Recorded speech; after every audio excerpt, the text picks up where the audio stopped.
Muy buenas a todos, queridos amigos del canal. Hoy voy a hablar de una artista llamada Marie Sevilnova, conocida como Toyen, una autora surrealista, estamos hablando a principios del siglo XX, una artista desconocida. Se sabe muy poco de su infancia debido a que era una autora rebelde que iba en contra de las autoridades sociales, incluso negó tener una familia. Trabajó en una fábrica de jabón y conoció a un autor, poeta bastante relevante llamado Sefer. Este autor se va a inventar el seudónimo de Toyen para, bueno, pues que veía en este caso con buenos ojos este seudónimo y que se adecuaba a las pretensiones políticas y filosóficas de la autora Toyen.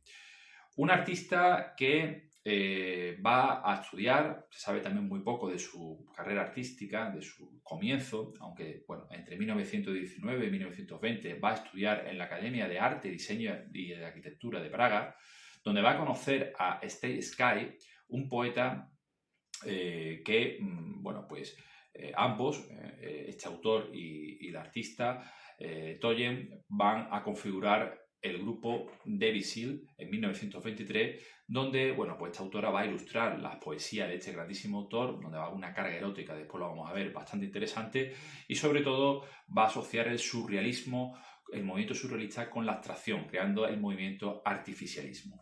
Vamos a ver a esta maravillosa artista llamada Toyen.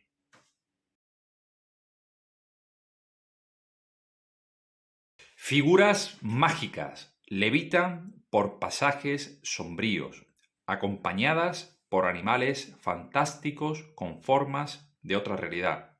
Besan la armonía cromática que plasma la autora líricamente en su tela. Una fuerza erótica convulsa y revolucionaria que tambalea los cimientos de una cultura petrificada y maloliente.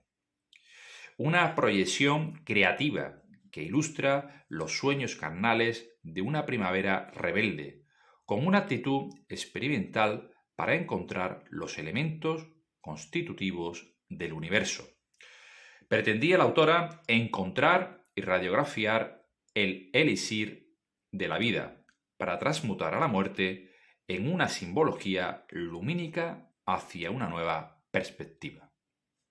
Una autora rebelde, que se sublevó contra las convenciones burguesas y sobre todo contra las autoridades sociales y culturales del momento. Negó tener una familia, protestó también contra la institución familiar y sobre todo negó el papel tradicional de la mujer,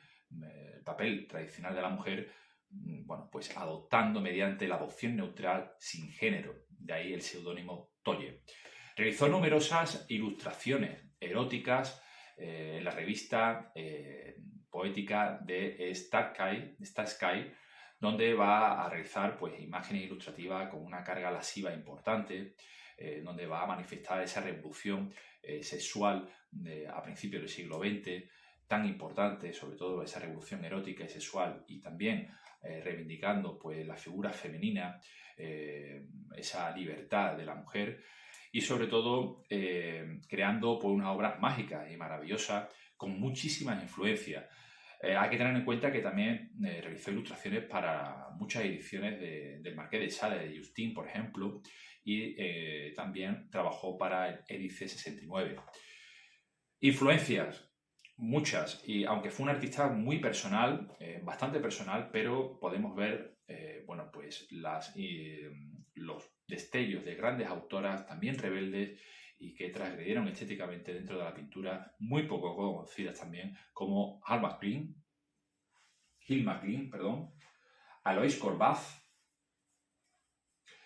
y la maravillosa autora Maruja Mayo.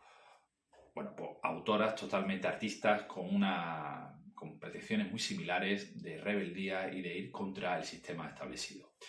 Deseo, erotismo, ir en contra de la tradición, una sublevación política, todo eso lo podemos ver en la obra de esta maravillosa artista que también reflejó los terrores de la guerra, sufrió en sus carnes pues, el nazismo, a principios ya de los años 30, pues lógicamente ese miedo y esa angustia por ser perseguida por el nazismo, pues lógicamente también la podemos ver en su obra.